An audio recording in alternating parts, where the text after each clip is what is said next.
último domingo do mês de maio, e nós vamos tratar ainda sobre o assunto da família. É muito bom rever este assunto durante este mês, porque é o momento em que Deus nos faz refletir sobre aquilo que nós estamos fazendo no nosso lar, na nossa casa, com a educação dos nossos filhos. Então, nossa aula de hoje, o tema é o temor do Senhor e as consequências na vida familiar. Nós vamos ler o texto de hoje, que encontra-se no Salmo 128, que é um cântico de romagem, temor de Deus e felicidade no lar. Vamos ler esse texto, que diz assim: Bem-aventurado aquele que teme ao Senhor e anda nos seus caminhos. Do trabalho de tuas mãos comerás, feliz serás e tudo te irá bem. Tua esposa, no interior de tua casa, será como a videira frutífera. Teus filhos, como rebentos da oliveira, à roda da tua mesa. Eis como será abençoado o homem que teme ao Senhor.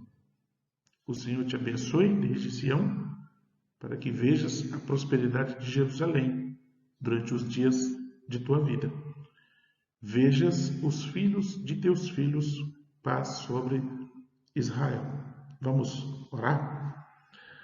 Senhor, muito obrigado, porque em meio a essa pandemia, nós podemos, Senhor, ouvir a tua palavra, estudá-la, meditar nela, refletir sobre os ensinamentos que a tua palavra traz para nós. Obrigado porque temos em mão as Escrituras Sagradas e podemos, Senhor, lê-la, podemos meditar nela. Abençoe-nos durante o decorrer deste dia, abençoe esta aula, que o Senhor complete tudo aquilo que não foi preparado aqui. Que mesmo que não tenha sido propósito meu dizer alguma coisa, que o Espírito Santo esteja agindo em nossos corações, mostrando para nós toda a verdade. Abençoe-nos neste dia. Nós oramos em nome de Jesus. Amém. Então, meus irmãos, este texto, ele trata de alguns princípios sobre que devemos agir. E é interessante a gente parar um pouco para pensar que há necessidade de a gente celebrar um mês da família. Para o mundo é algo banal, sem sentido. Mas para nós que somos filhos de Deus, a razão é muito simples. Nós cremos que a família é criação divina. Foi Deus e não o homem quem estabeleceu o casamento. Portanto, quando nós valorizamos a família, nós valorizamos aquilo que Deus fez, aquilo que Deus criou. O Deus criador da família é o Deus das Escrituras, o Deus da aliança. Tudo o que as Escrituras nos ensinam a respeito do próprio homem e de seus relacionamentos é fruto da sabedoria do Criador, daquele que estabeleceu esses relacionamentos e providenciou para que o homem os desenvolvesse. Então, a partir deste salmo, nós vamos ver alguns princípios claros que este salmo. O primeiro princípio é o da obediência. O verso 1 diz assim: Bem-aventurado aquele que teme ao Senhor e anda nos seus caminhos. Estes são os dois segredos iniciais de uma boa vida familiar: o temor a Deus e a obediência. O temor a Deus implica, em primeiro lugar, reconhecer quem é Deus. E quem é Deus? Ele é o Criador, o sustentador, o Deus de amor, o Deus de justiça, o Deus da verdade, o Deus da graça e misericórdia, o Deus salvador dos seus eleitos.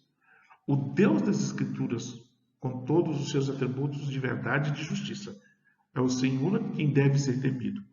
Se o reconhecermos como Ele é, Deus santo e justo, certamente o temeremos.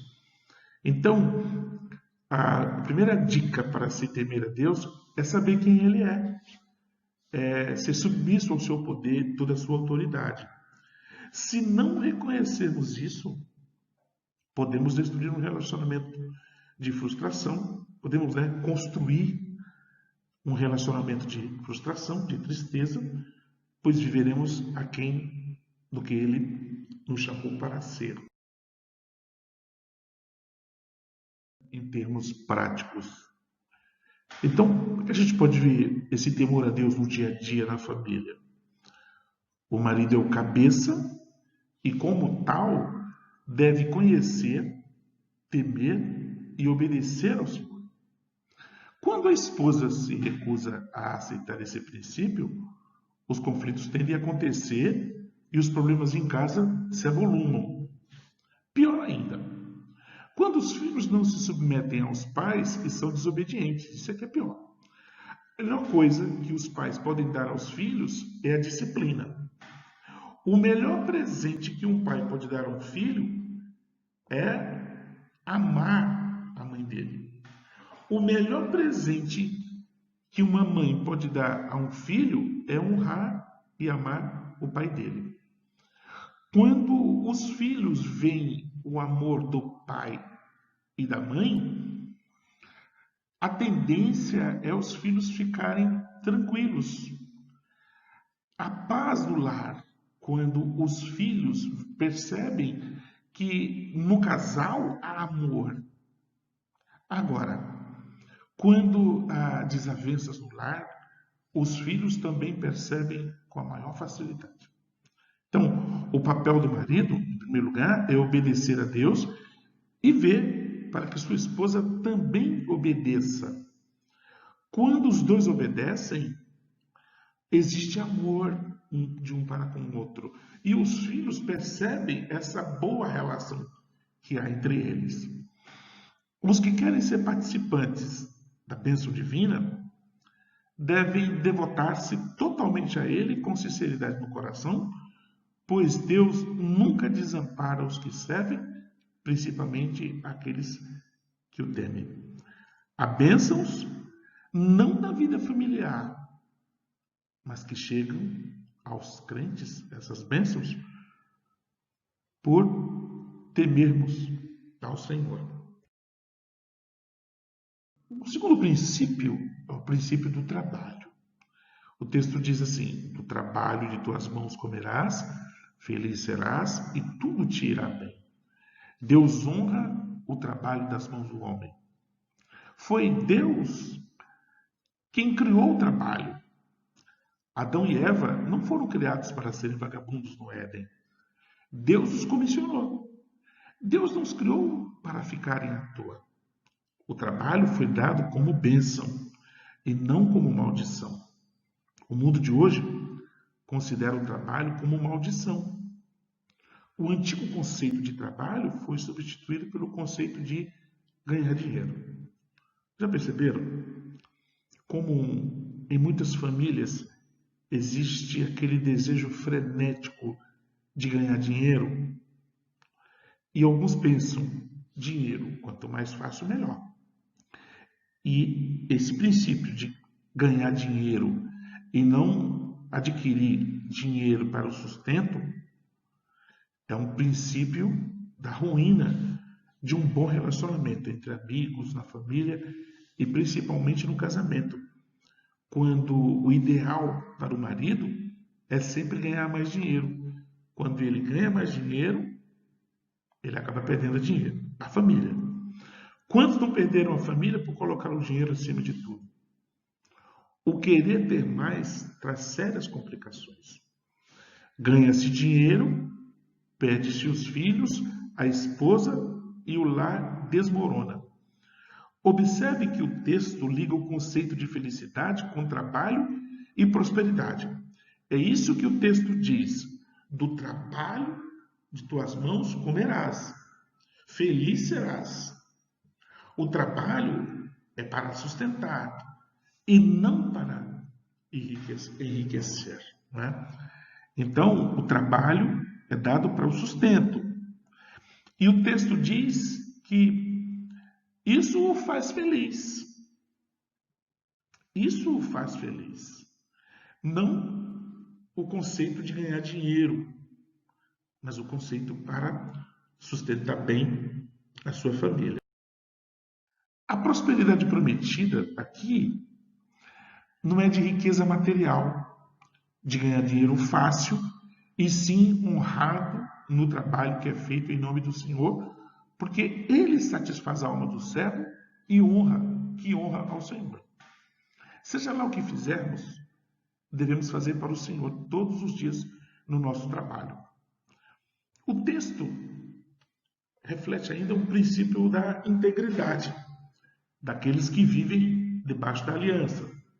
O texto diz assim: feliz serás e tudo te irá bem. Isso implica em que não haverá dificuldades e momentos de angústia. A própria Escritura diz que viveríamos em tempos de aflições. Ao longo da vida, todos os cristãos passaram por momentos difíceis, porém nunca derrotados, porque vivem debaixo da vontade soberana de Deus revelada nas Escrituras. Jesus disse assim: estas coisas vos tenho dito para que tenhais paz em mim. No mundo passarei por aflições, mas tende bom ânimo, eu venci o mundo. Jesus queria nos dizer que, apesar do mundo e de todos os seus problemas que enfrentamos nele, podemos sobrepujar as aflições. Elas podem ser vencidas quando tivermos Jesus como exemplo. O que ele diz? Eu venci o mundo. Terceiro princípio da família é o princípio da família como procriação e realização da vida. O texto diz assim: tua esposa, no interior de tua casa, será como a videira frutífera, teus filhos como rebentos da oliveira, a roda da tua mesa. A ênfase do texto é muito clara.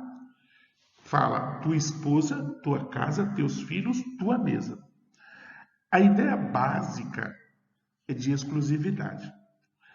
Não é a nora de teus pais, nem a casa de teus pais, nem os netos de teus pais, nem a mesa de teus pais, mas a tua casa.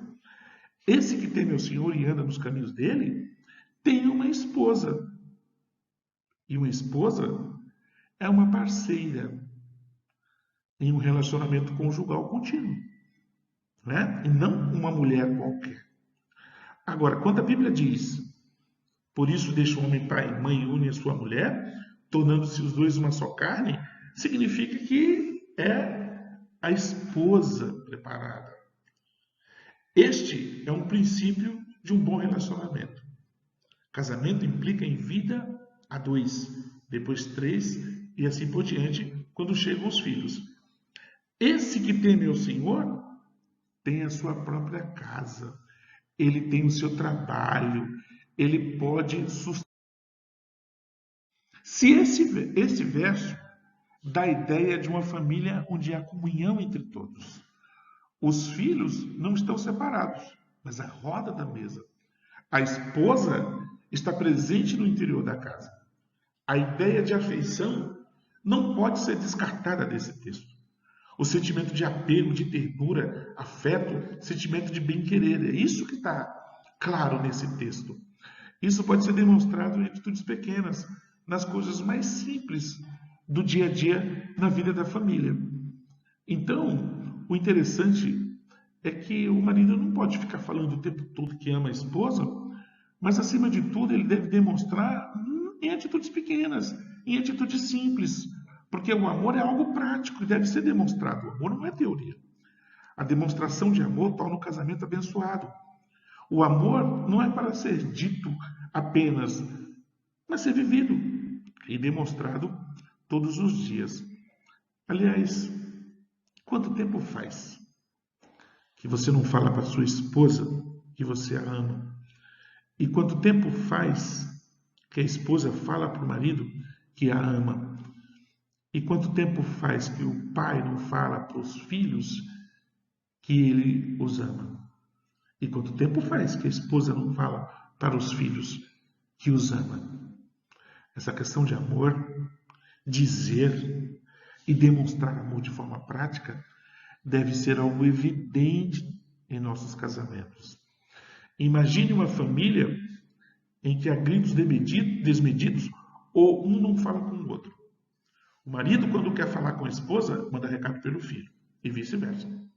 Há muitos casamentos que poderiam ser melhores se estivessem levando em consideração,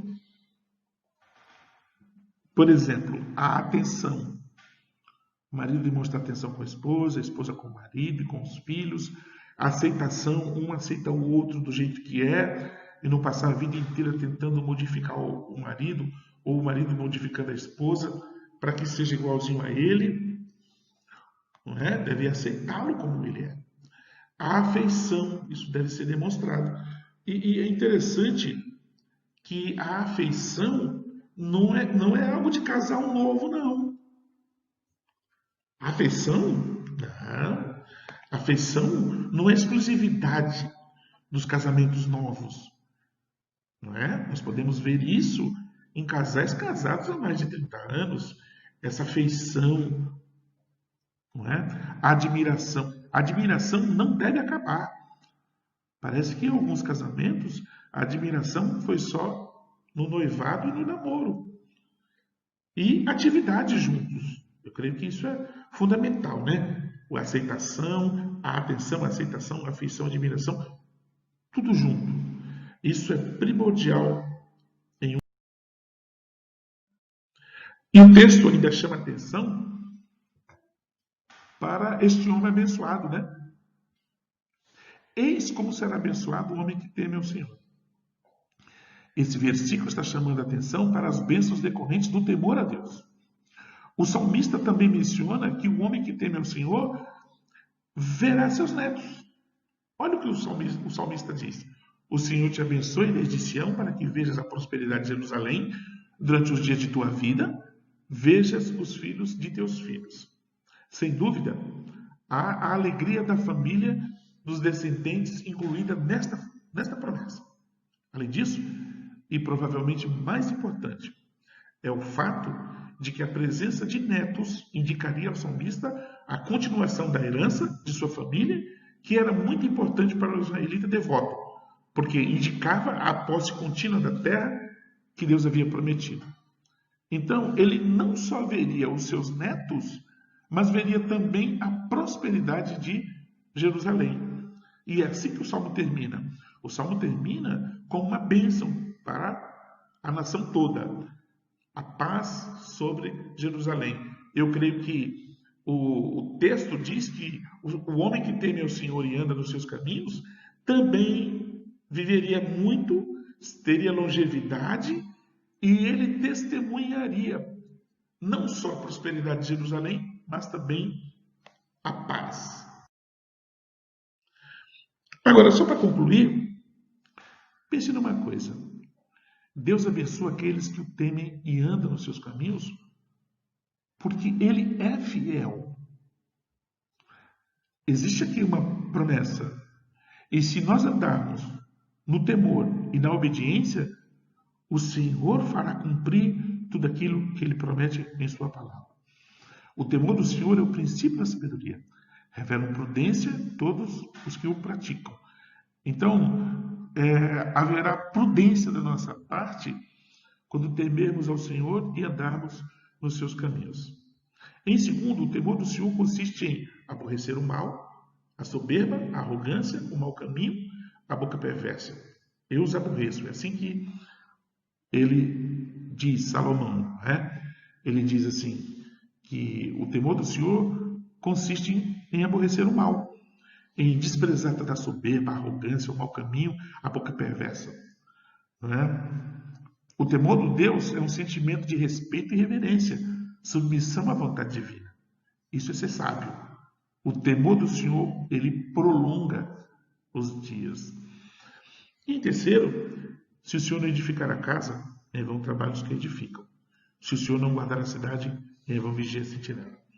Qual é a casa que o Senhor vai querer edificar? Para pensar. Que casa o Senhor vai edificar? com certeza é a casa de quem teme o nome dele. E quem teme o nome dele não vai trabalhar em vão. Não trabalha em vão. Porque ele sabe que o Senhor edifica a casa dele. Que o Senhor nos abençoe. Que o Senhor, ele